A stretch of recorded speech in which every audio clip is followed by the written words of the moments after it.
花蓮縣城今仔透早有一個泰國移工，伊舉刀啊入去到里邊店搶食的，抑擱佇咧路的呢要加人掠的款，警方是到現場，這個泰國移工隨便落跑，刷洞破玻璃門，秘佇人厝內，甲住戶起衝突。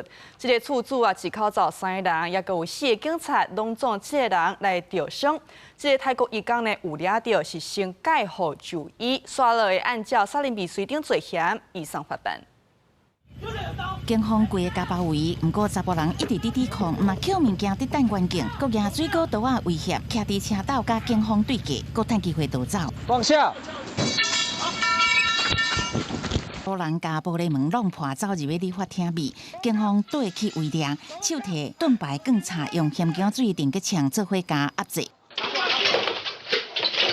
追捕行動佇花蓮新城鄉一個46歲泰國籍移工，初五透早5點外，為着2支外國煙槍，舉刀啊搶超商，佫佇講隔壁的西餐店，佫佇車路要接過路的查某人。警察在圍捕他。看警方到位，嫌犯去駕走，規路互人約2.7公里，密入去鐵門開一半的理髮店，家住戶佫發生冤家，毋若劃傷厝主的胸坎，厝主的某囝嘛無辜受害。剛好起來要吃藥。啊，他衝進去。當時震亂。被他持利刃劃傷吧，劃到手的部分這樣。縫幾針？4針。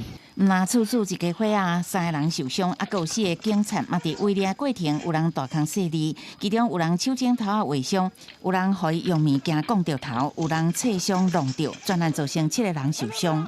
該外籍移工持刀且拒捕，在封閉空間進行包夾及壓制後順利逮捕，全案依殺人未遂、恐嚇公眾安全、傷害及毀損等罪移送。接下來，移工逃走的過程，同款家己母甲規身軀傷，目前先互人介護送醫。經過警方的調查，伊毋是超過期限的移工，不過即屆伊犯罪行為實在傷悍，一定會互人依照殺人未遂、恐嚇公眾的安全、傷害等罪嫌移送檢方偵辦。記者採訪報道。